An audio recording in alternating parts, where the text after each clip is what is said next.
This is the Lone Crater YouTube. We hope this video helps. In this video, I will show how to make scrambled eggs. First, gather your ingredients: 2 to 3 large eggs, 1 tablespoon of milk or cream, and a pinch of salt and pepper. You'll also need 1 teaspoon of butter and a good non-stick pan. Having everything ready makes the process smooth and enjoyable. Next, crack your eggs into a bowl.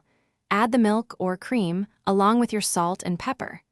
Now, whisk everything together really well. You want to incorporate air, so whisk for about 30 to 60 seconds until the mixture looks a little frothy. This step is key for achieving light and fluffy scrambled eggs. Now, melt 1 teaspoon of butter in your non-stick pan over medium-low heat. Once the butter is melted and shimmering, pour in your whisked egg mixture.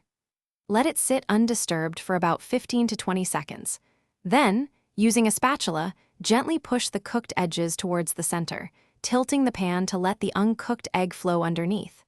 This creates soft curds. Continue this gentle pushing and folding for about 2 to 3 minutes. You want the eggs to be mostly set, but still look a little moist and shiny. This is crucial for that perfect creamy texture. As soon as they reach this point, remove the pan from the heat immediately to prevent overcooking. Serve your delicious, fluffy scrambled eggs right away and enjoy. Thanks for watching. Consider subscribing if we helped you.